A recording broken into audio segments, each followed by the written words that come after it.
Well, good morning, good morning, good morning. This is a new route to work, isn't it, for us? They've closed the road up ahead. So I'm using a little known shortcut.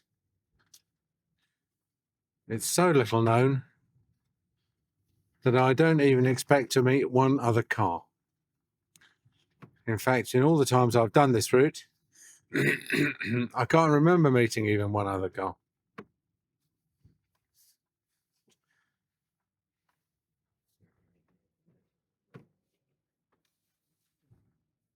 You have to wonder who lives up these really, really remote roads, don't you?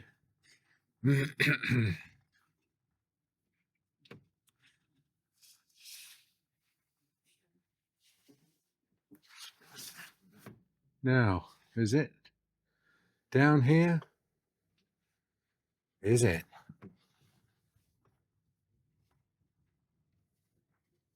It might be.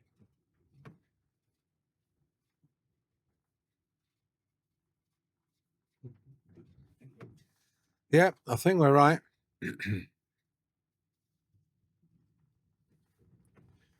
Ahead of you is Wingham Wildlife Park.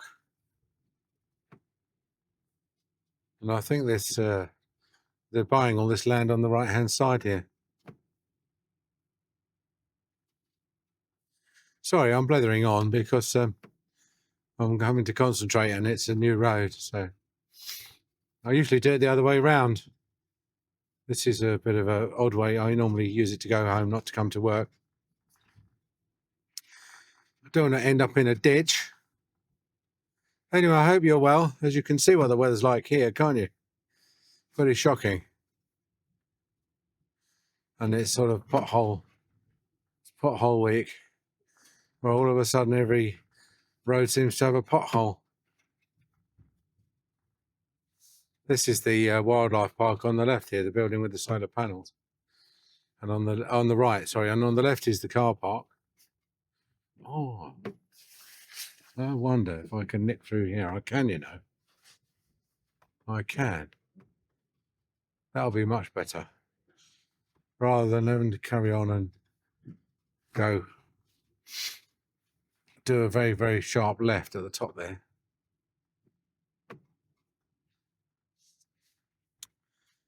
Thank you for visiting. It's worth a visit, Wildlife Park. It's started small and then it's got bigger and bigger and bigger, and it's got, all of a sudden it's got lions and tigers and giraffes and monkeys, meerkats, lots of birds. It's one of those places, it suffers a bit like the old wildlife parks, in that there's a lot of cages and you look inside and there's nothing much in there. Or at least you can't see anything in there. You need a thermal camera to to see half the exhibits. But you can't miss things like tigers. We've got an abundance of wildlife parks around here. We've got Port Lim, got Howlett's just down the road. We've got this one. There's one in Whitstable. There's money in animals and zoos, especially if you sort of tell people that you've got a breeding program. Doesn't even have to be on site. I mean, the Port Lim one is in Africa.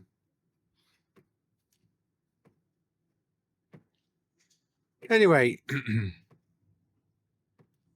we've done a fair old bit on general prospects of the economy, etc., etc. So I don't propose to do much of that today. I'm going to perhaps talk about a couple of interesting cases we had in.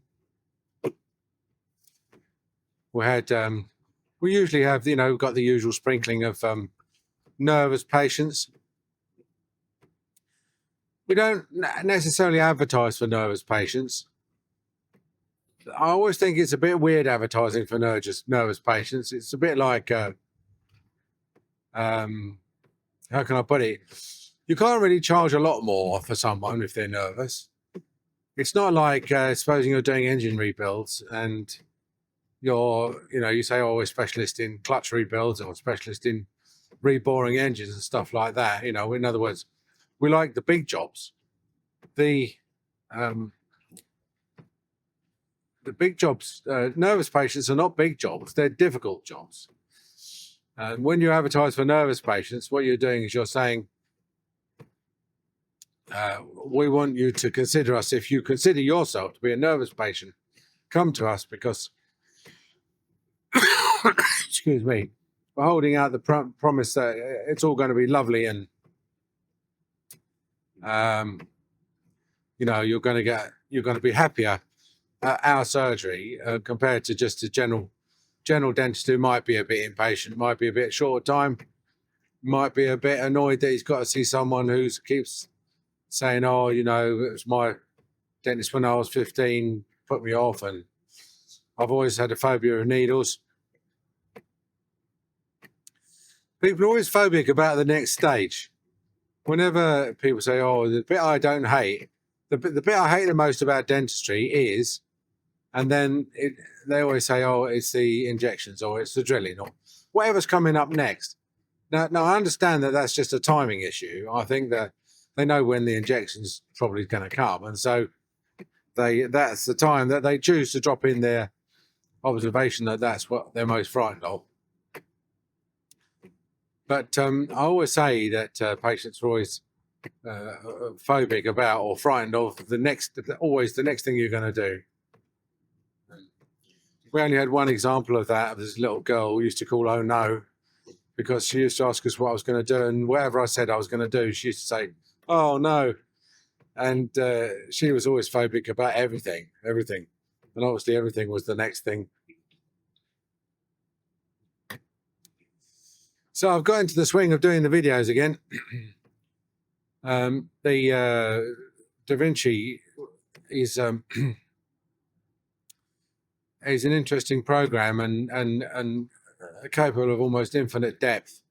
It's a program I'll never really learn how to use in every aspect of it, and don't need to, so that's fine by me.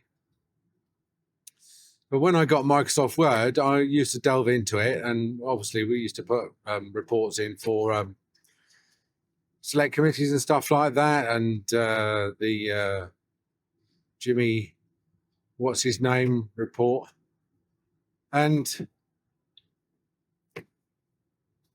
the guy who's a big bird watcher, I can't remember, Professor Jimmy something like that, I can't remember his name. But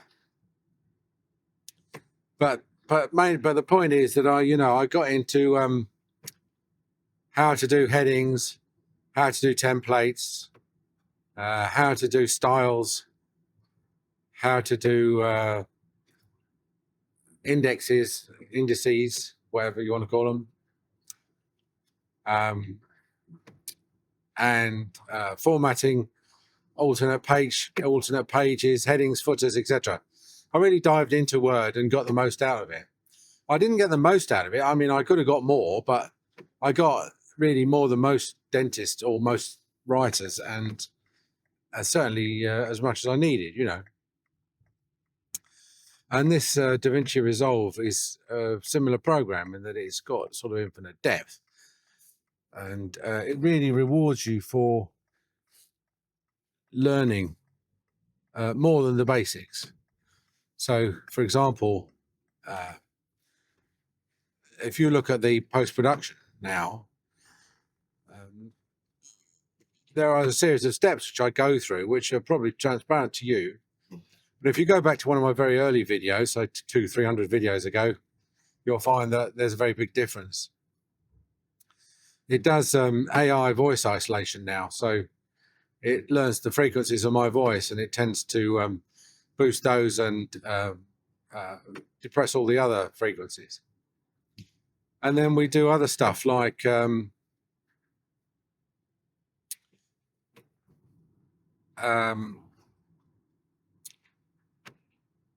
compression. Compression is a way of boosting the quieter noises and dulling down the really loud ones. So it makes the whole thing more listenable to. It sort of compresses all the frequencies into into a range which is more ear friendly, let's put it that way. And that's in addition to doing things like normalizing the volume, which again is a probably a strange concept to anybody who's not really gone into any sound engineering to any level at all. But normalization is just setting the volume level to maximum for the maximum volume. So, for example, if you've got a recording where the sound levels are vary between 0 and 5, and yet you're looking to play back, you've got a maximum of 10 on the playback, then what you do is you double everything. So a 1 becomes a 2, a 2 becomes a 4, etc. And your 5 becomes a 10. And this function, normalize audio, will look through your entire audio track, and it will find the loudest bit of audio that you've got in that track, and it will set that to the maximum, and then it will scale everything else below it, which is, is even now with podcasts that go out to hundreds of thousands of people, you still hear audio that's not been normalized, that hasn't had the EQ done, that hasn't had there's got no compression on it. And you can sort of, if you're finding yourself having to turn up the volume or turn down the volume when the adverts come on and stuff like that, then you can bet your life that audio has been put together by someone who's really not that good at sound engineering. So why am I making such a big fuss about sound engineering? Well, if you're doing a video, and you say to people, what would you prefer? Given the choice between good video but poor sound, or good sound but poor video, almost everybody would choose good sound and don't worry about the video so much. And that's why when computers have buffering problems, when they're sending information over a line that's not fast enough to transmit it, if they need to cut down on something to maintain the continuity of the transmission, it's the video they cut down on. The quality falls down to halfway, or it falls down to quarter, or whatever. And the reason is that you can still make some sense out of video, even if it's really, really bad. Even if it goes down to 6 frames a second at half res, you can still pretty much see what's going on. Whereas, you can cut that corner, you're all right.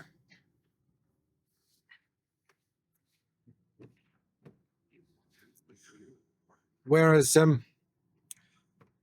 there's no point in having a perfect signal if you really can't understand what a video signal, you can't understand what people are saying. So if you're going to go into this business, invest in your sound engineering skills. Look up how decibels work. Why is the decibels start at 0 and then go down to -50? It's totally counterintuitive, but when you understand the explanation, then you'll understand how. Why is it not a linear scale? Why is it logarithmic? With 1 decibel is not, if you're going from -30 decibels to -29, you're not going up a 30th. You might be going up 10 times the volume. So it repays itself. But all this is getting done anyway now, not with that and the lavalier mic and all the post-processing on the audio, at least 4 different processes on the audio post-production. I'm hoping it's coming through more clearly. And as I get better at it and more confident and quicker, and it find shortcuts, buttons that take me to these adjustments that I've had to search around for in the past, it's all good. We've had a couple of interesting cases in lately.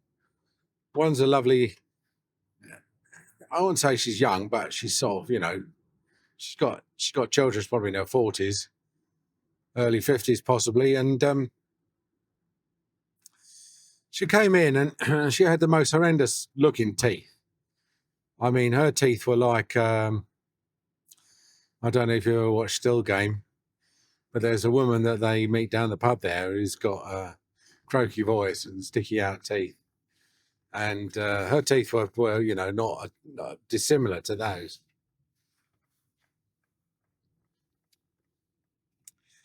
Anyway, so we took an OPG, and it turned out that in terms of retention, if they were good-looking teeth, we probably would have kept them all and done a load of peri-ana. But because they were so appalling, we decided that she's probably going to need a clearance. So we've done the upper denture for her. And it was only after we'd done the upper clearance and an upper full denture that she decided that she wanted a lower clearance as well. So we're doing it all again. So, but the question is, how do you do it? And so what we did was we pull lower left 87654. The lower end sizes pretty much have fallen out, apart from the lower right 2. So on the second visit, we took out lower right 876542. So those of you got math O level realise that we haven't taken out the 3s.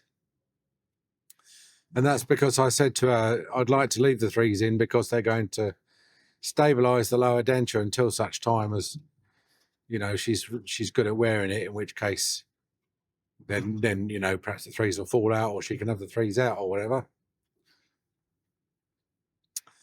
So I've just done the lower rights. The lower left, where we've taken those out, of the old gums have stitched themselves together nicely.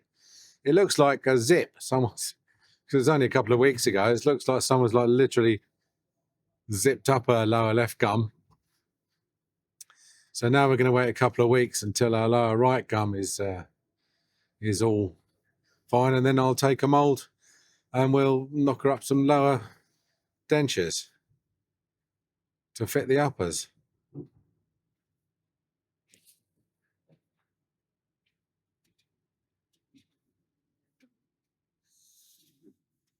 So, I mean, she's walking around with 2 lower canines now, nothing else. Now, you might say, well, the whole purpose, Watty, of taking out the back teeth first is to leave them with a few front teeth so that they can still chew and look okay. While you're making the dentures, and then you take the front teeth out and fit the dentures. Well, I mean, we're talking about a lower right 2 here. So, you know, I made an elective decision to take it out, and because she's managing very well. I mean, she's one of these ladies who's like very resilient, has got 1 handicapped child, I think, at least, and is really just, life doesn't seem to phase her, you know, things that would have other people standing on a level crossing waiting for a train. She's just like incessantly cheerful, which is great. You know, I think that's great if you can go through life like that. So I've no doubt that she'll be fine. She'll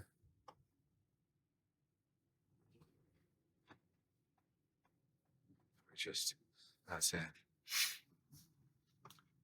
She's one of these people that will take to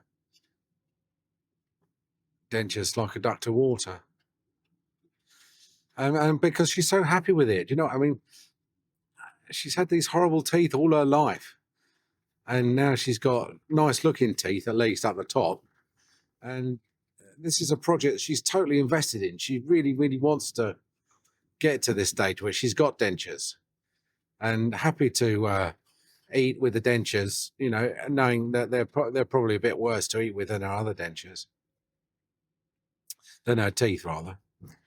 And so she's working with me on it, everything, you know. She's like, you don't really, I always ask, but you know, she always yeah, okay, yeah, good.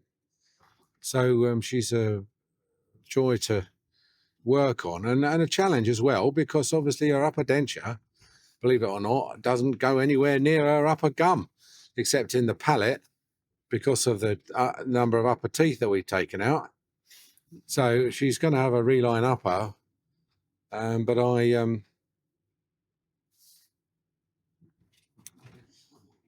I want her to.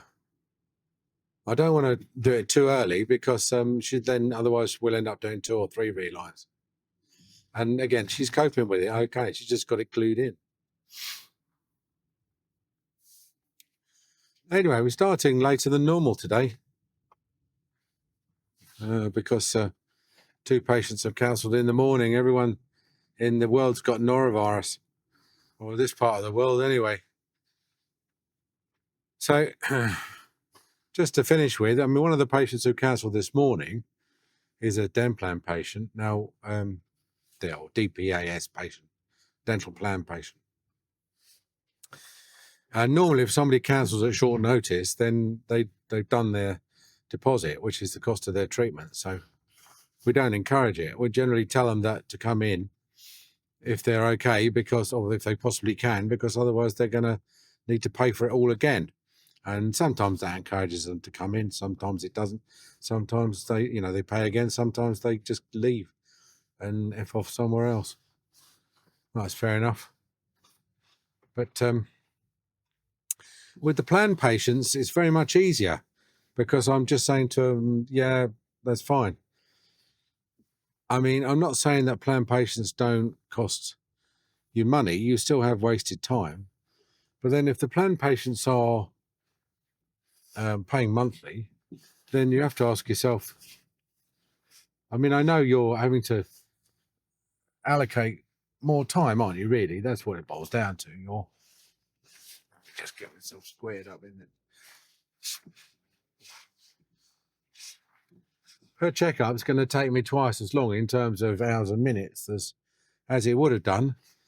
But then on the other hand, if you defer the appointment to the next month, then you'll have had another month's payment offer. So I'm not encouraging capitation patients to cancel, because I don't think that's really at all, anyone who was cancelling on a regular basis, who was on the plan, would have to have a word with them. But it is one of the added advantages of being on a plan, in that you can be sick and just call in and not cost you any money. So we could make a fuss, but I don't think we need to. So that's a little tip for you there. All right, if you're thinking of taking patients on the plan. Lovely, or joining one if you're a patient. I'll talk to you soon. Bye.